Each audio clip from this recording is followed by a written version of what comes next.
The restaurant smelled of aged leather and old money. The kind of place where silence was the most expensive item on the menu. My father, Warren, didn't look at the wine list.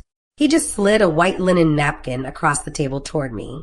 In the center, scrawled in black ink, was a single percentage, 50%. "You're making a scene in our social circle with your new money, Aubrey," he said, his voice low but sharp enough to cut. "People are talking. They say you're unguided, reckless. We need to manage it." Beside him, my mother, Patricia, took a delicate sip of her Chardonnay. "It's for your own security, dear. The Founders Club requires a certain pedigree. If you don't bring us in as partners, we'll have to let everyone know you're operating without family support. And you know what that means for your little reputation." The threat hung in the air like smoke. They weren't asking to help. They were threatening to blacklist me from the only professional network that mattered in this city. If I said no, they'd strangle my business before it fully breathed. If I said yes, they'd own me. I looked at the napkin, then at their smug, expectant faces. They saw the magazine cover. They saw the revenue headline. They had no idea about the terrifying balance sheet sitting in my bag. I smiled, cold and sharp. "Okay, you want 50%. You got it." To understand why I smiled, you have to understand the lie that brought us here. My name is Aubrey Carter. I'm 25 years old, the owner of Velvet and Oak, a vintage furniture restoration company I built from nothing but sawdust and sweat. And 3 days ago, a local business magazine put my face on the cover with the headline, "The 25-year-old generating $1.5 million in revenue." It looked glamorous. It looked rich. But anyone who actually runs a business knows that revenue is vanity and profit is sanity. My parents, however, only speak the language of vanity. They saw $1.5 million and assumed I was hoarding cash in a vault. They didn't see the reality. I had just drained every single penny of liquidity to secure a massive contract with the Sterling Hotel Group. I had purchased 6 containers of rare Italian antiques, paid for shipping, insurance, and warehouse expansion. My bank account was essentially empty. To the world, I was a tycoon. In reality, I was technically in the red for the next 6 months until the inventory cleared customs and triggered the first contract milestone. I was cash poor and stressed out of my mind. But Warren and Patricia didn't care about the overhead. To them, I was just a piggy bank they had forgotten to raid. Then my phone buzzed. A text from Patricia, hours after the article dropped. "We need to talk about your future." Dinner. Sunday. We went back to their house after dinner for coffee, which really meant another round of interrogation. The moment we walked into the living room, my brother Colton was sprawled on the sofa, scrolling through his phone. He looked up, grinning like a shark that smelled blood. So, he drawled, not even sitting up. "When do the dividend checks start rolling in?" I've got my eye on a matte black G-Wagon. The crypto market is crashing, so I need a new stream. Patricia cooed, walking over to pat his cheek. "Now, Colton, be patient.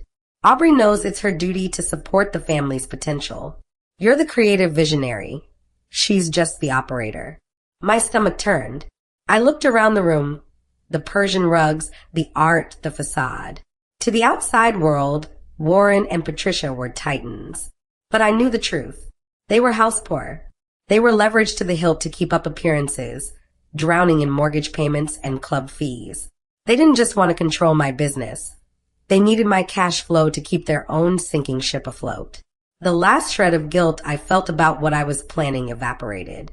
If they wanted to be partners, they were going to be real partners. I pulled out my phone under the table and texted Mr. Henderson, my attorney. "Draft the partnership agreement. Give them exactly what they asked for. Full liability. General partnership. Rush it." Monday morning, the air in Mr. Henderson's office was cool and smelled of fresh toner. He sat across from me, his glasses reflecting the thick stack of documents on his desk.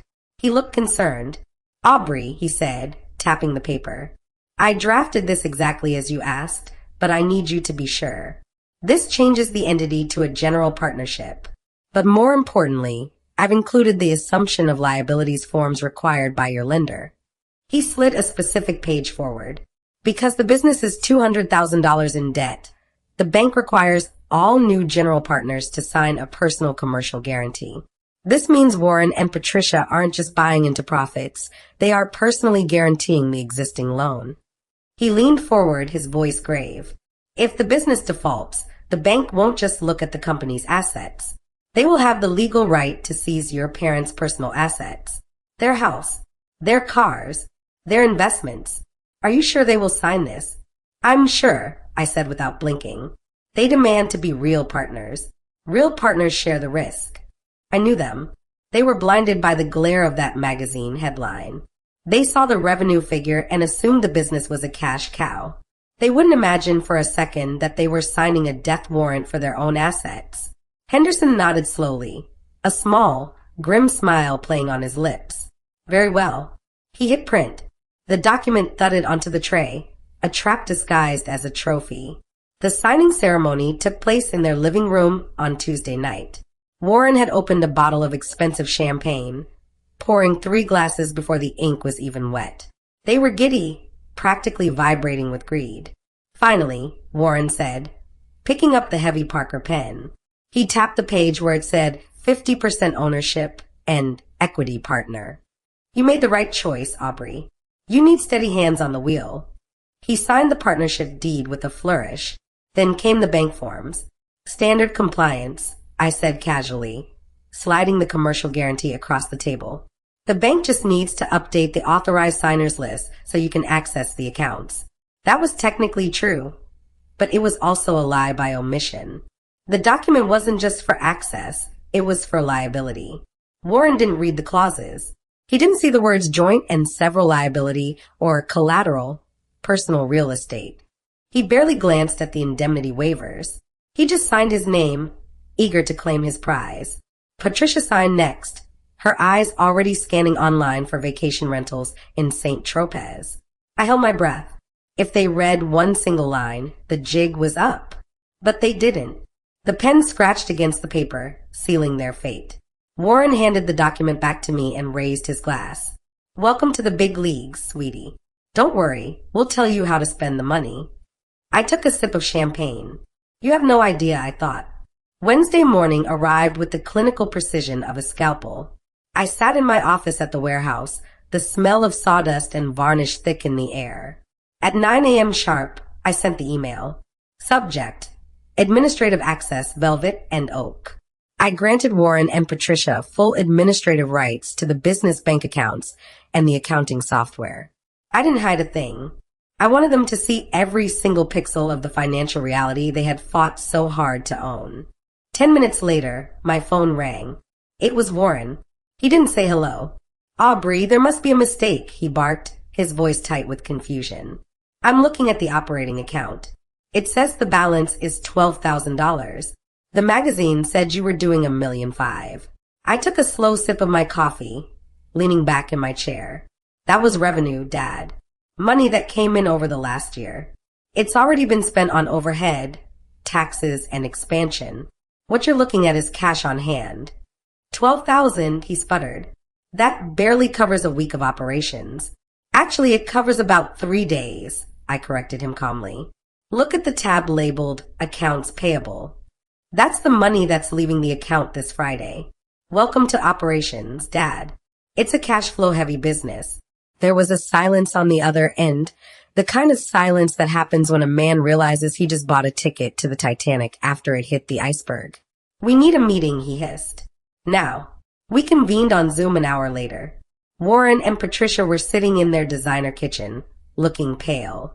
I shared my screen, pulling up the master spreadsheet, the one I had been stressing over for months, the one that used to make me wake up in a cold sweat. Okay, partners, I said, my voice cheerful. Let's review our liabilities. To secure the Sterling Hotel contract, I had to purchase 6 containers of inventory up front. That required capital. I scrolled down to line 42.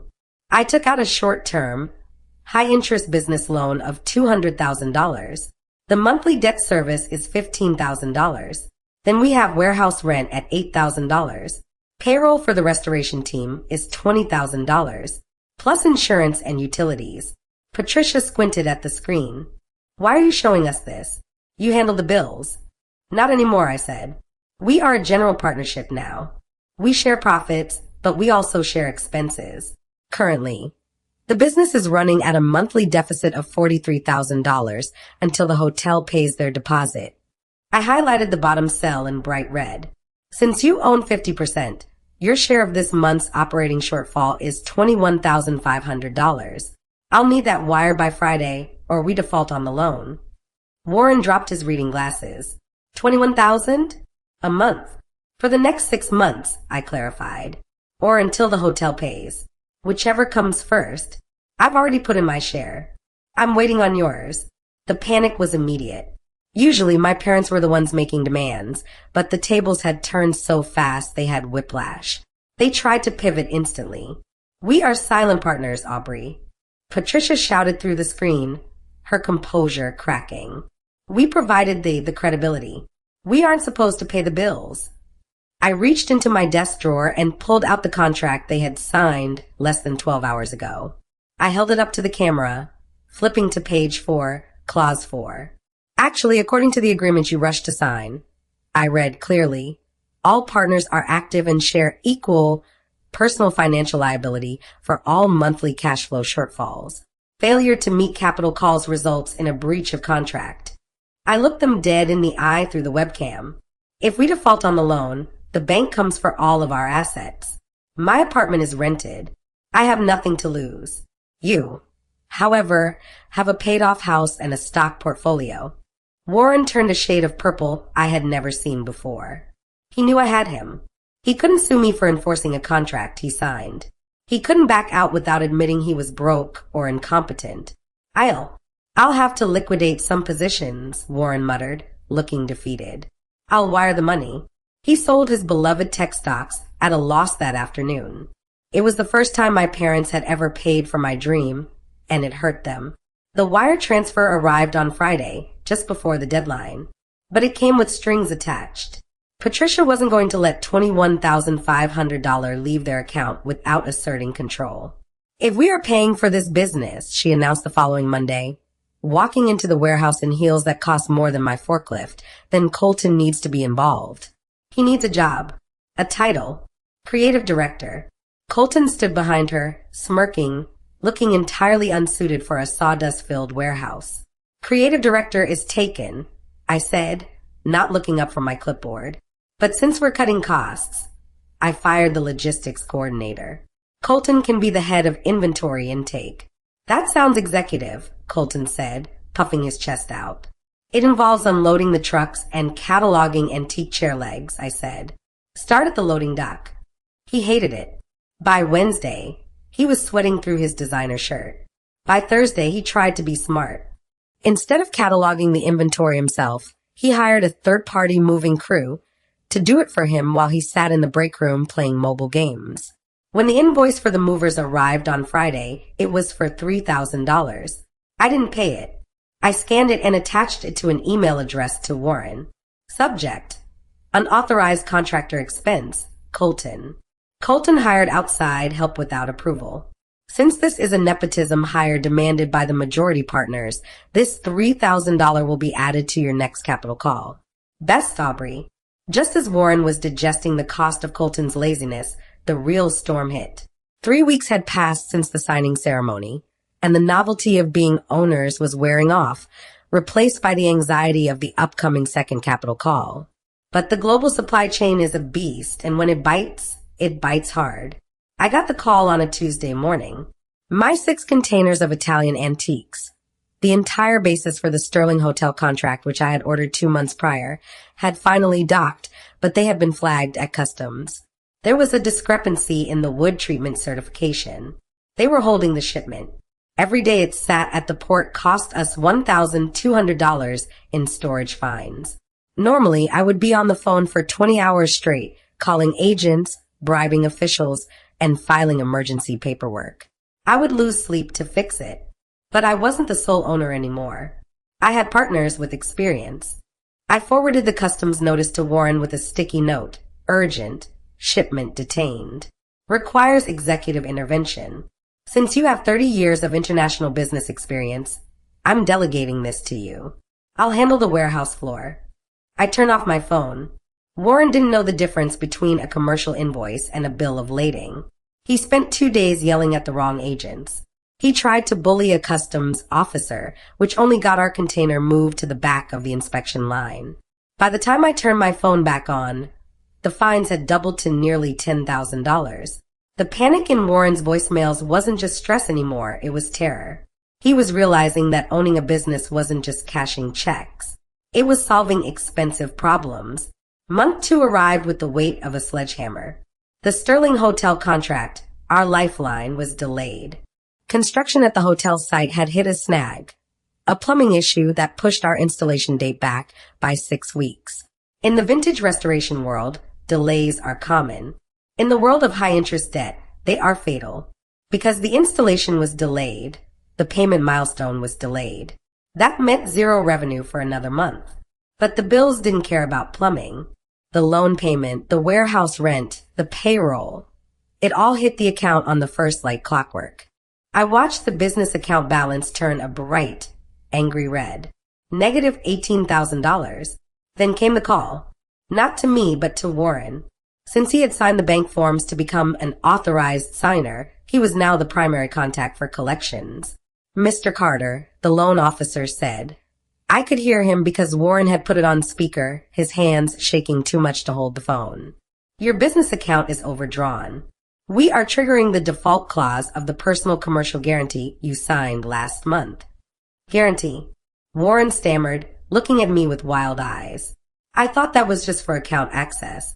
No, sir, the officer continued, his voice devoid of sympathy. That document creates a joint and several liability. Since the business cannot cover the debt service, we are moving to place a lien on the collateral listed on page 3. Your primary residence at 4200 Skyline Drive. Patricia gasped, clutching her chest. Our house? Warren, you said it was standard compliance. It was, I said calmly from across the room. Standard compliance for partners who share the risk. Fix this. Patricia screamed at me. I can't, I said. I'm tapped out. But as guarantors, you can stop the lien by covering the shortfall. I paused, checking the updated ledger on my laptop. With the customs fines you racked up last week, it's about $25,000 this month. Patricia burst into tears. They had to cancel their summer trip to the Amalfi Coast that afternoon to wire the funds. The stress was cracking them. I knew it, and I let it happen. But Warren wasn't just going to take the abuse lying down. He tried to be clever. I was at a coffee shop near the warehouse, reviewing fabric swatches when my phone buzzed. It was an alert from my industry network. A competitor, Greg from Modern Antiquities, had sent me a text. Hey Aubrey, weird question. Your dad just called me. Offered to sell me 50% of velvet and oak at a discount? Is everything okay? My blood ran cold, then immediately hot with rage. Warren was trying to dump his shares behind my back. He wanted to bail, leaving me with a stranger as a partner. I called Greg immediately. Don't buy it, Greg. The equity comes with liability. We're carrying $200,000 in high-interest debt and running a monthly deficit. He's not selling you an asset. He's selling you a bill. Greg laughed. Wow. Okay. Thanks for the heads up. I'm not touching that. I didn't confront Warren yet. I let him stew. Later that day, I saw the rejection email come through on the shared server. Greg had turned him down flat. Too much liability involved. Warren sat in his home office, staring at the wall. He realized the trap he had walked into. He couldn't sell his way out. He couldn't leave without my permission. He was handcuffed to the sinking ship he had demanded to captain. The pressure cooker exploded the next Tuesday. The client, the lead designer for the Sterling Hotel, arrived at the warehouse for a surprise walkthrough. This was the most critical relationship we had. If they walked, the business died. I had the showroom prepped perfectly. The lighting was dim, the unfinished pieces covered, the restored velvet chairs glowing like jewels. I was ready to charm him. Then Patricia swept in. She decided that since she was paying the bills, she was the face of the company. She cut me off mid-sentence. Oh, no, she told the designer, wrinkling her nose at a mid-century teak sideboard. This looks so dated. You should really go with French Provincial. It's much classier. This looks like something from a thrift store. The designer, a man whose entire career was built on mid-century modern aesthetics, stiffened. This thrift store look is the concept of the entire hotel, Mrs. Carter. Well, it's drab, she sniffed. I can introduce you to my decorator. The air left the room. The designer turned to me, his expression icy. Aubrey, if your partners don't understand the vision, maybe we should reconsider the contract. I stepped in, physically moving between Patricia and the client. My partner is strictly financial, I lied smoothly, guiding him away. She hasn't seen the final renderings. Please, look at this finish. I saved the meeting, barely. As the designer left, I turned on Patricia. One more word, I whispered, and the deal dies. If the deal dies, the revenue stops, and the debt stays forever. The chaos wasn't contained to the showroom. In the back, Colton was wreaking his own havoc. He had grown bored of manual labor and decided to play warehouse manager. I was in my office processing payroll when I heard the crash. It sounded like a car accident. Metal screeching, wood splintering, and then silence. I ran to the loading dock. Colton stood next to the forklift, looking pale. He had tried to move a pallet without securing it. On the concrete floor lay a 1920s Art Deco cabinet, shattered. The mirror glass was dust. The rare rosewood veneer was cracked down the middle. It was a $15,000 piece. Irreplaceable. I didn't think it would tip, Colton stammered. I walked over, inspected the damage, and took a photo. Then I looked at him. You aren't a certified forklift operator, Colton, which means our business insurance won't cover this. It's negligence. Don't tell Mom, he begged. I didn't tell her. I sent the invoice directly to Warren. I attached the photo of the shattered cabinet and a screenshot of the insurance policy clause, excluding unlicensed operators. Damage due to unauthorized operator, $15,000. This will be added to your invoice for the month. Let me know when the wire is sent. Warren didn't even yell this time. He just sounded tired. I'll write the check, he whispered. And I knew it was coming from his personal savings, draining him just a little bit more. Month 3 broke them. The financial bleeding was severe. Between the loan payments, the custom fines, the rent, and Colton's disasters, Warren and Patricia had poured nearly $70,000 into the business in 90 days. Their social facade was cracking. I heard through the grapevine that they had resigned from the charity gala committee. A voluntary resignation usually meant you couldn't afford the $10,000 table ticket anymore. The shame was eating them alive. We met at the warehouse for our monthly review. Patricia looked 10 years older. Her hair wasn't perfectly coiffed. Her nails were a week overdue for a manicure. You tricked us, she screamed, her voice echoing off the high ceilings. You gave us a failing business. You said you had $1 million in revenue. I gave you a growing business, I shot back, slamming the ledger on the desk. Growth costs money. You wanted the title. You wanted the prestige. You wanted to tell your friends you managed me. I stood up, looming over them. Well, this is what management looks like. It's writing checks when things go wrong. It's solving problems you didn't create. You wanted to be the owners? Congratulations. You own the debt. Warren put his head in his hands. We can't keep doing this, Aubrey. We're bleeding dry. We need a way out. I looked at him, watching the arrogance finally drain away, leaving only desperation. I might have a solution, I said quietly, but you aren't going to like it. We met at Mr. Henderson's office the next morning. The mood was funeral somber. I didn't waste time with pleasantries. I laid a spreadsheet on the conference table that was filled with red ink, projections based on the worst-case scenario. We have a problem, I said, keeping my voice low and grave. The loan interest has compounded. The customs fees are accruing daily.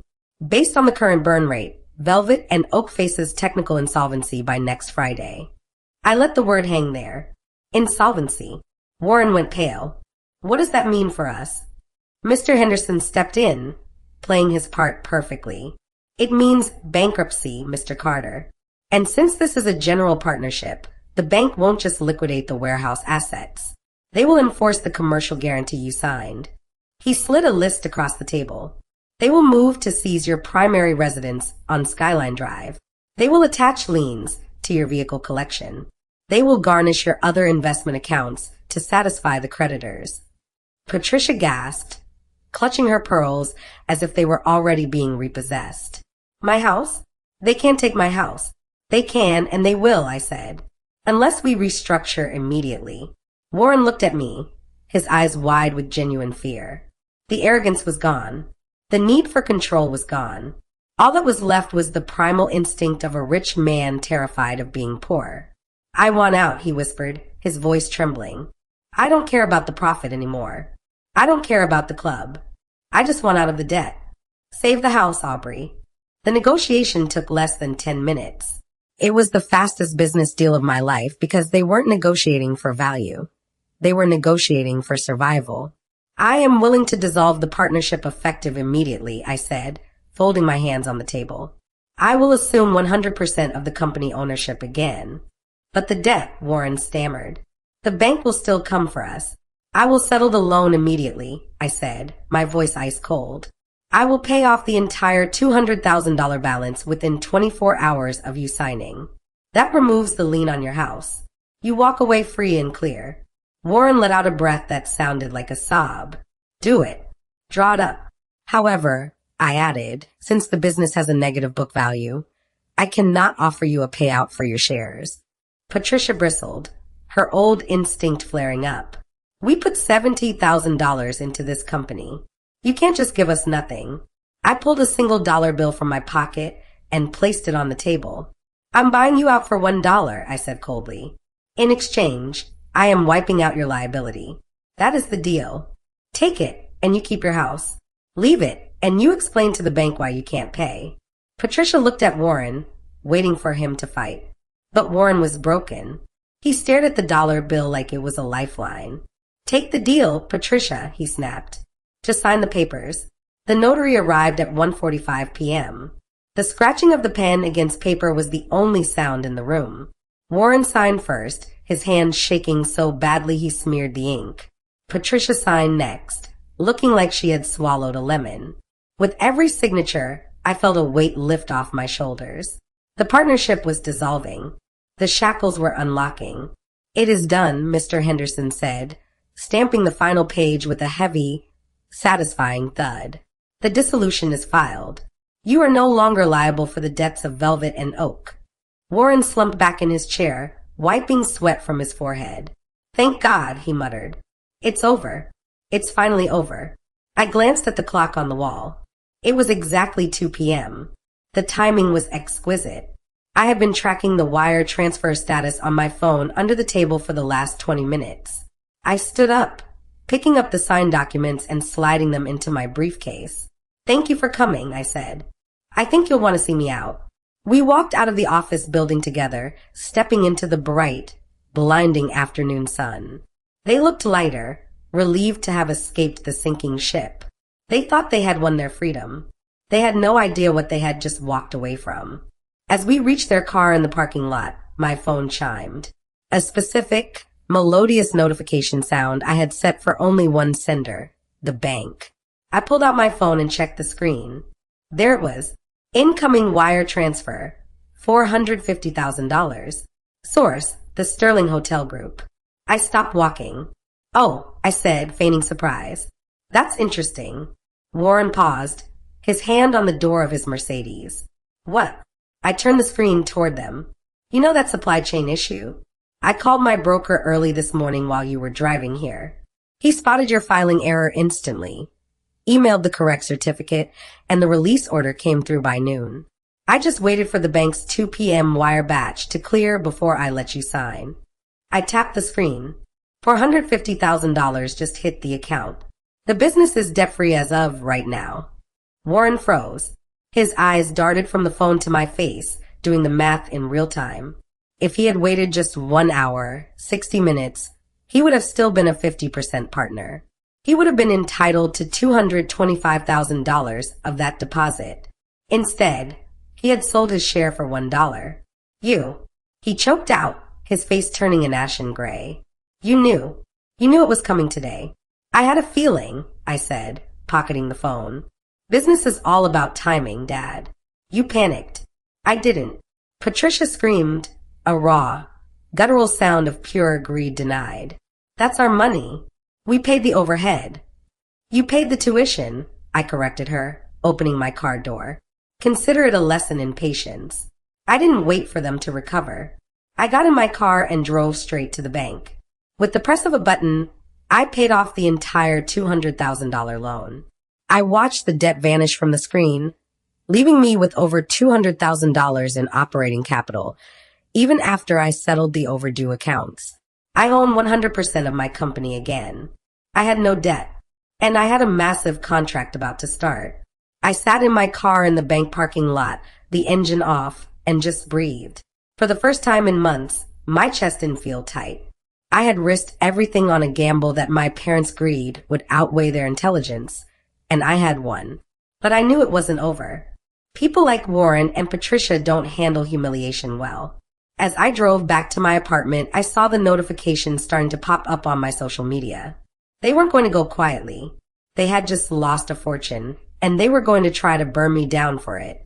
I unlocked my door, poured a glass of wine, and prepared for the aftershock.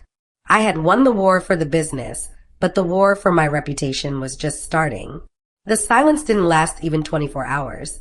Since they couldn't control my bank account, they decided to attack my name. It started with whispers at the Founders Club. Clients began asking strange questions. Is it true Velvet and Oak is under investigation? I heard you cheated your family out of equity. I knew the source immediately. Then came the grand sabotage. I was hosting a gala for the opening of my second showroom that Saturday. I had invited the city's top designers. 2 hours before the doors opened, the catering company canceled. I'm sorry, Miss Carter, the manager stammered on the phone. Your mother. Patricia, she called. She verified her identity using the corporate credit card numbers she had memorized from the accounting software. She said the event was postponed. Patricia had used her gossip network to find out who I hired and bullied them into canceling. She wanted me to face a room full of VIPs with empty tables. I didn't panic. I called my contact at the Sterling Hotel. I need a favor, I told him. I saved your installation timeline. Now I need your kitchen crew. By the time the guests arrived, the buffet wasn't just standard catering. It was a 5-star gourmet spread provided by the hotel. The event was flawless. Patricia's sabotage didn't destroy the night. It upgraded it. While Patricia played social games, Colton decided to get his hands dirty. He was furious. With Warren's funds drying up, his allowance was gone. 2 weeks after the gala, my security system alerted me to movement at the warehouse at 2 a.m. I pulled up the feed on my phone. It was Colton. He was at the side door, using a rock to smash the glass pane, reaching in to unlock the door. He wasn't there to work. He was there to steal. He made a beeline for a shipment of Louis XIV chairs worth $40,000. I watched him struggle, sweating and cursing. I could have called the police immediately, but I wanted him to know who was watching. I triggered the silent alarm's voice command feature. My voice boomed through the warehouse speakers, amplified to a terrifying volume. Smile, Colton. You're on the 4K cloud backup. Leave now, or I send the footage to the police and your probation officer. I didn't even know if he had a probation officer, but he dropped the chair and ran, tripping over the broken glass in his haste. I saved the video file. I named it insurance policy. The smear campaign failed. The theft failed. Then, the financial reality finally came for Warren and Patricia. The $70,000 they had burned trying to manage my business, combined with Warren's panic liquidation of his stocks at a loss, had pushed them over the edge. I had suspected they were house poor for years, leveraged to the hilt to maintain their image, and the cash drain I forced on them had finally broken the dam.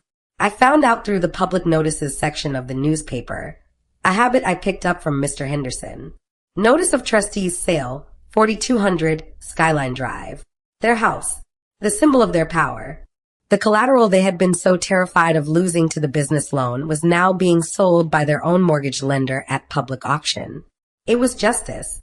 They had signed the partnership agreement to save their finances by stealing my profits, but the liability I forced on them had accelerated their ruin.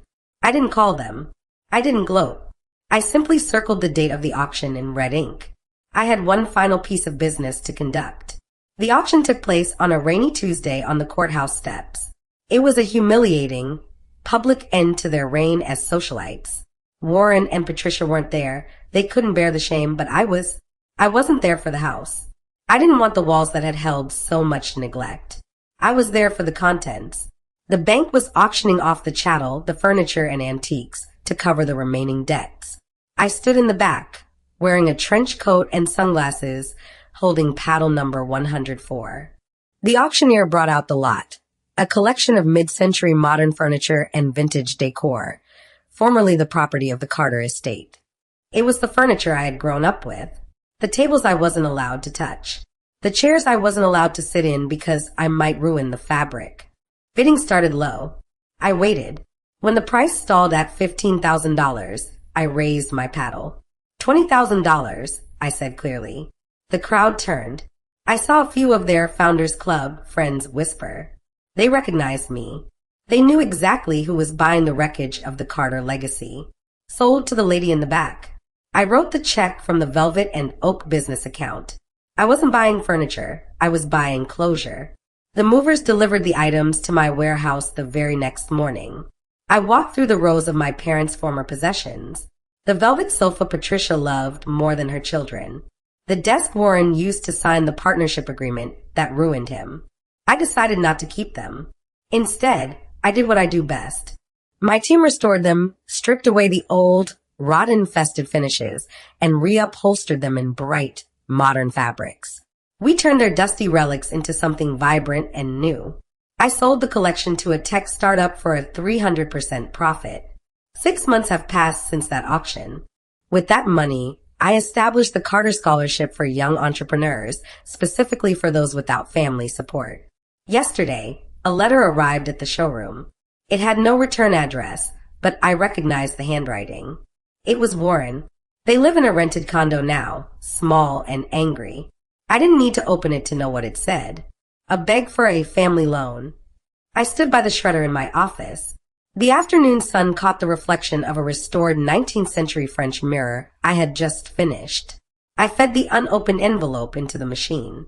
The blades whirred, slicing their desperation into confetti. I looked at my reflection in the glass. I looked tired, yes, but I looked strong. They wanted half of my success. In the end, they paid for my freedom. I took a sip of wine and smiled at the skyline. Business is booming.